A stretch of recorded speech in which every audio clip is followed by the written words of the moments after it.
It's actually the people around the whole world logging onto Netflix last night to find not one, not two, but 3 episodes from the new Harry and Meghan documentary. And after years of speculation, we got to hear their side of the story, their relationship, and also what happens beyond the tabloid. The warning did not arrive through a speech, a statement, or a carefully managed palace announcement. It came in a private briefing delivered behind closed doors. King Charles had ordered aides to prepare a formal pathway for Harry and Meghan to regain a limited role within the royal fold, and Prince William had rejected it outright. One insider used a single word for what could follow between father and son: disastrous. Before we go deeper into what this really means for the royal family, make sure to subscribe so you don't miss a single update. Charles knew the order would ignite resistance, but he issued it anyway. He instructed senior courtiers to draft a proposal allowing Prince Harry and Meghan to attend selected family occasions and take part in restricted non-political royal engagements. Courtiers are palace officials who help organize the monarch's duties and private decisions. This was not a casual invitation. It was the first organized attempt to place the Sussexes visibly near the institution again, after years of separation, accusations, interviews, and broken trust. William felt the betrayal before he finished reading. He stopped halfway through the second page, placed the document sharply on his desk, and stared at the final paragraph. The prince had not been consulted. He had not been warned. To him, his father had reopened the most painful crisis of their generation and expected the future king to accept the consequences in silence. Charles carried a different fear. The king believed the family had reached its last chance to prevent permanent estrangement. Every unanswered message, missed gathering, and distant birthday had deepened the divide.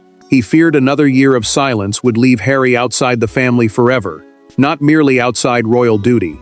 Royal duty means officially representing the crown, while family reconciliation is personal. A senior palace figure revealed the danger during a recorded internal conversation, preserved in a confidential account. He warned colleagues that forcing the proposal forward could create a disastrous personal split and a constitutional struggle, meaning a conflict over how the monarchy should be led and represented. The warning was not exaggeration. Charles held the crown. William carried its future. Then the hidden deadline emerged. The proposal was already moving toward approval before a national ceremony, where Harry could have appeared beside senior family members. William responded with a private message demanding an immediate meeting. He made his position clear. Under these terms, he would not stand beside the Sussexes. As the palace prepared for confrontation, one truth became impossible to ignore. Charles and William were no longer fighting only over Harry and Meghan. They were fighting over what kind of monarchy would survive them. At the center of the crisis stood 2 men carrying grief, anger, duty, and unfinished family pain. Charles saw one final chance to prevent permanent estrangement. William saw a reopening of wounds the monarchy had barely survived. Between them stood Harry and Meghan, whose possible return had transformed a private family fracture into a struggle over trust, succession, loyalty, and the future character of the crown. Charles felt the weight when the palace fell quiet. The king's wish for renewed contact came from paternal regret, not strategy alone. Harry was still his younger son, and the fear of never repairing that bond had followed him through missed birthdays, unanswered calls, and painfully long silences. A monarch may command the crown, the institution representing the sovereign and the state, but a father cannot order love to return. William carried a different burden. The prince viewed the proposal through the future of the monarchy. Any visible restoration of the Sussexes, he believed, would look like forgiveness without accountability and weakness without reform. He feared that a return could restart the cycle of private pain becoming public accusation. Charles remained alone in his study. He placed one hand on the proposal but did not open it again. Authority told him to proceed. Sadness told him time was running out. The monarch stared at William's objection and understood that saving his relationship with Harry might damage the trust of the son closest to the throne. William turned to Catherine before answering. The princess listened as he explained that revenge was not driving him. He feared exposing her and their children to more interviews and betrayal. Catherine asked whether any conditions could make the plan safe. He paused, then admitted that he no longer knew what promise could be trusted. Harry understood little of the truth. The Duke of Sussex knew communication had reopened, yet nobody had told him how advanced the proposal had become, or how fiercely his brother opposed it. That silence mattered, because he still believed the palace was discussing a family visit, not a structured return near official royal life. Meghan faced an even sharper condition. An early draft allowed Harry to attend certain family gatherings before her, creating a possible separation between husband and wife. She learned of that clause through a documented account shared by an intermediary, and questioned whether reconciliation was being offered or controlled. Then a private calendar entry surfaced. Charles had already reserved time for a direct conversation with Harry. The king appeared ready to move before settling matters with William, and that decision pointed back to the earlier encounter that had first convinced the prince that compassion was outrunning trust. The rupture had not begun with the leaked briefing. Its true origin lay weeks earlier, during a memorial planning meeting at Windsor, when Charles proposed inviting Harry to stand beside the family at a national ceremony. William pushed his chair back, removed his briefing papers, and told his father that reconciliation could not be staged before trust had been rebuilt. From that moment, the dispute became personal. Charles entered the meeting expecting resistance, but not open defiance. Windsor Castle, one of the monarch's royal residences, had been chosen because the discussion involved family and public duty. The king proposed placing Harry in the second row beside working members of the family, meaning royals who officially represent the crown, before allowing him to attend a reception afterward. William had expected a discussion about timings. Instead, the prince discovered that palace staff had already reviewed seating plans, security arrangements, and press guidance for his brother's appearance. That mattered because those preparations suggested the idea had moved beyond a father's hope. The machinery of the monarchy was already treating Harry's return as a real possibility. William pushed his chair away from the table. The sudden movement shattered the calm of the room. He asked whether the decision had effectively been made without him, and Charles heard the accusation beneath the question. The future king was not merely objecting to one guest. He believed his authority, his family, and his future reign had been placed at risk without warning. Charles felt the words land personally. The king answered that he should not need permission to invite his own son. William replied that this was no longer only a father's invitation, because every public gesture carried consequences for Catherine, their children, and the crown itself. One appearance could be read as forgiveness, even if nothing had been repaired behind closed doors. Charles then revealed, through a recorded account preserved by a senior courtier, that someone close to Harry had offered an assurance. There would be no interviews, unauthorized recordings, or public commentary surrounding the visit. For a moment, the monarch believed that promise might end the argument. William asked to see the assurance in writing. Silence followed. No signed agreement existed. The prince closed his folder and said the palace was preparing to gamble its credibility on another private promise. Charles stiffened, then ordered the planning work to continue. William rose without bowing. He crossed the room, opened the door, and closed it with more force than palace etiquette allowed. That sound became the symbol of everything left unsaid, and when father and son met again, neither rank nor ceremony could protect them from the words waiting to be spoken. The confrontation finally came without secretaries, advisors, or prepared notes. Charles entered the private sitting room, determined to defend his decision. William was already waiting beside the cold fireplace, his hands locked behind his back. What followed was not a debate over protocol. It was a father asking for one more chance, and a son refusing to let compassion erase consequence. Neither raised his voice at first. That restraint made everything more dangerous. Charles dismissed the equerry outside and ordered that no calls be put through. An equerry is a senior royal aide who assists the monarch during official and private duties. The king wanted no witnesses. William had demanded the same privacy because he refused to let secretaries soften his words or allow another version of the argument to spread through palace corridors. William spoke first. The prince said reconciliation could happen only under clear, measurable conditions: written confidentiality, no unauthorized recordings, no commercial use of royal contact, and no public appearance before trust had been tested. He did not reject family contact. He rejected the idea that Harry and Meghan could return to a royal environment while the risks remained undefined. Charles felt the distinction slipping away.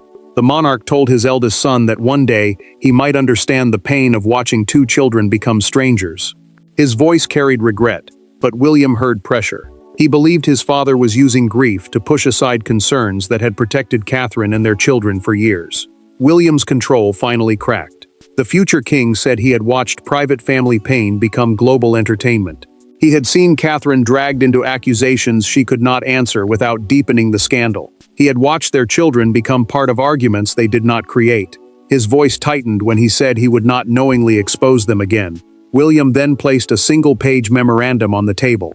A memorandum is a formal written statement of a person's position or decision. The document declared that he would not attend the proposed national ceremony if Harry appeared under the conditions Charles had approved. The prince was no longer asking for changes. He was drawing a line. Charles picked up the page and read it twice. The king set it down slowly, then warned that refusing a lawful royal decision could create a crisis far larger than the Sussex dispute. William did not look away. He answered that the crisis had begun when secrecy replaced consultation. The argument ended there, but its force moved beyond the room. Their deepest injuries had been exposed, and the machinery of royal power was already beginning to choose sides, with consequences neither man could control. Behind the emotional clash stood a harder question: who truly had the power to decide the Sussexes' future? Charles remained sovereign, able to set the tone of the reign and command the palace machine. William, however, carried the authority of the future and the support of courtiers who believed public trust depended on firm boundaries. As documents moved between offices, Camilla watched the king realize that royal power could issue an order, but could not force his heir's loyalty. Charles still held formal control. The monarch decided invitations to state occasions, major family gatherings, senior household appointments, and the public direction of his reign. A state occasion is an official national event attended by the sovereign on behalf of the country. No courtier could legally overturn his instruction, yet every advisor understood that authority on paper was not the same as unity in practice. William held a different kind of power. The prince controlled his own household, protected access to Catherine and their children, and represented the monarchy's long-term future. His support mattered, because any major royal initiative would appear fractured if the heir refused to stand behind it. Charles could command attendance, but he could not manufacture loyalty. Camilla confronted that truth after dinner. The queen consort told her husband that victory achieved by humiliating William would leave him ruling a divided family. She spoke quietly, but the warning cut deeply. Charles looked away because she had identified the weakness beneath his position. He could win the decision and still lose the relationship. Catherine pressed William just as firmly. The Princess of Wales asked whether his resistance had become partly personal. He admitted that it had. The prince also insisted that personal pain did not make the danger imaginary. He remembered the interviews, the public accusations, and the pressure placed on their children. She listened, then warned that anger could protect a boundary or harden it into a wall. Courtiers began choosing sides. One group supported controlled reintegration, believing it might reduce public hostility and allow Charles to heal the family. Another warned of competing briefings, renewed media warfare, and confusion over who truly represented the crown.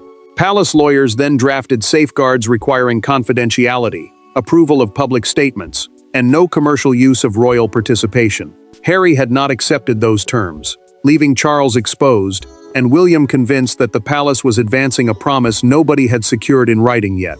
Before anyone could present them, a confidential summary reached a journalist. The leak changed everything. Charles and William could no longer contain the dispute, and every altered engagement, delayed announcement, and cold public gesture would now be examined as proof of a divided crown. The first consequences arrived before either man had time to reconsider. A scheduled joint appearance was altered. Briefing papers vanished. Staff who had served both households were told to decide which office would receive their updates. Charles read the revised program alone and placed it face down. Across the palace, William learned that the Sussex proposal remained active. The disagreement had escaped the room and started reshaping the monarchy around them. Charles studied the changed schedule. The king noticed William's name had disappeared from a planned joint visit, divided into 2 appearances on separate dates.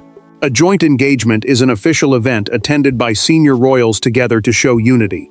The public explanation blamed scheduling pressures, but every courtier understood that father and son were being kept apart because their dispute had become impossible to hide.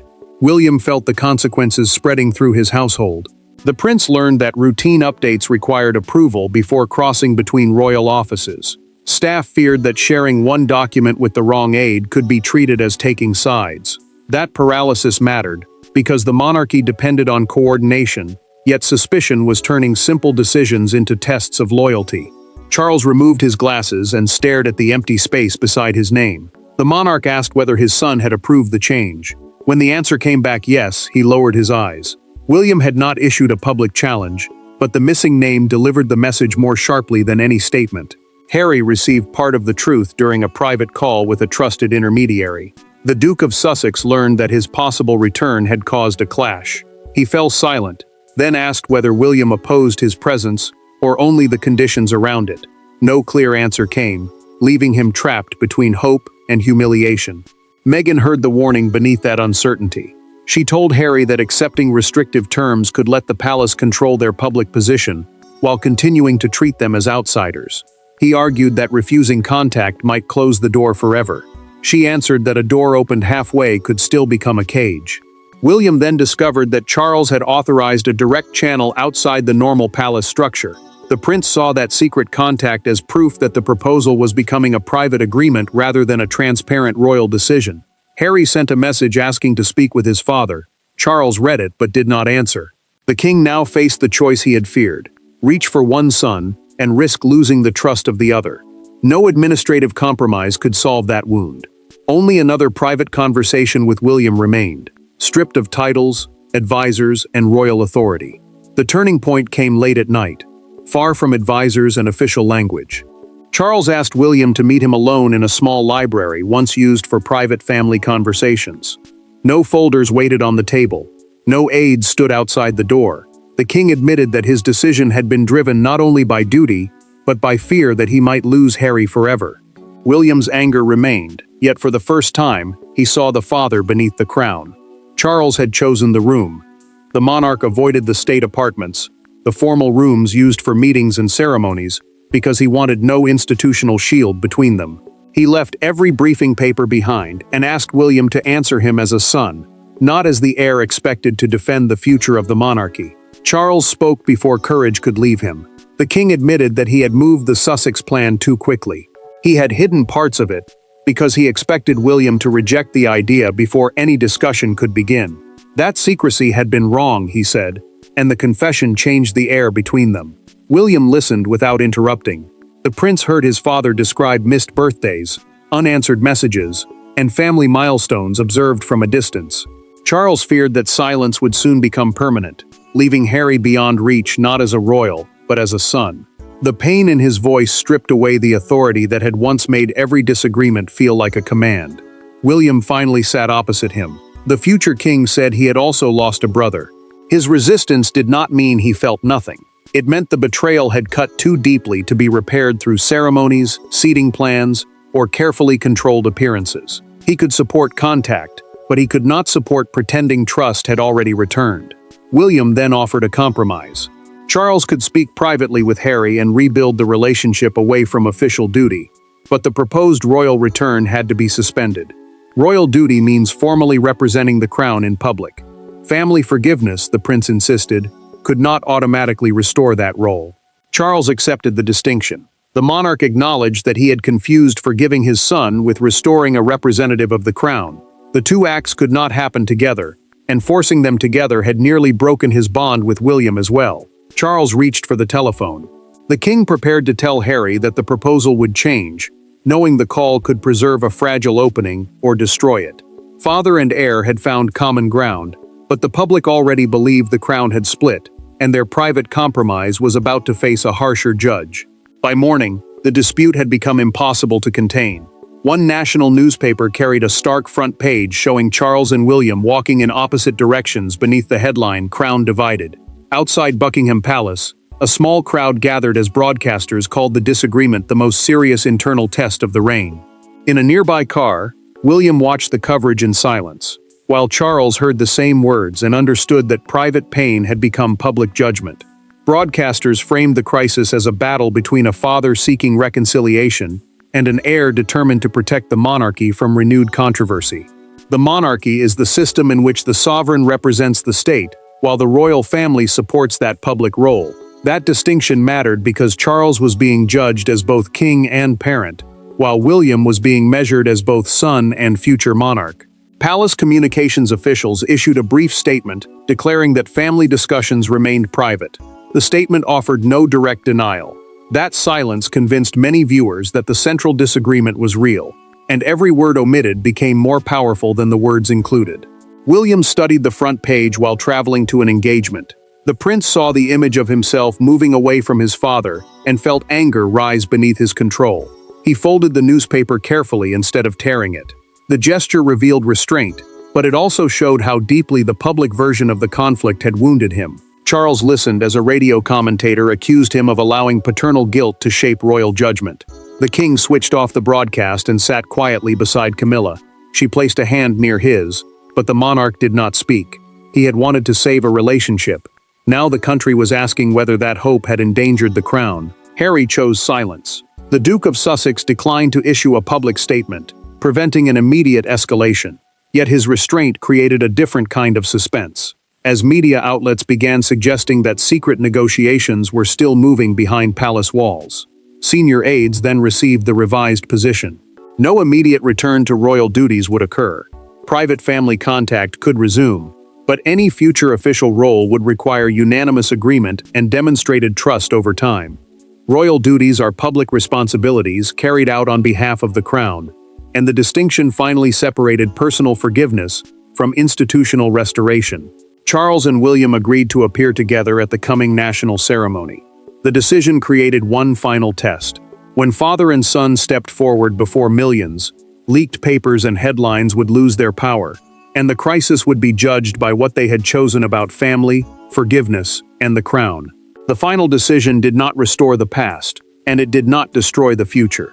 Charles withdrew the plan for an immediate Sussex return, while William agreed to support a private, conditional path toward family contact outside official royal duties. Harry would not regain a formal role, and the monarchy would not pretend trust had been repaired. Father and son emerged wounded but aligned, proving that the crown survived not through denial, but through boundaries strong enough to hold compassion. Charles made the decision official. The king cancelled the proposal to return Harry and Meghan to selected royal engagements, separating private reconciliation from public representation of the monarchy. Royal engagements are official appearances, carried out on behalf of the crown.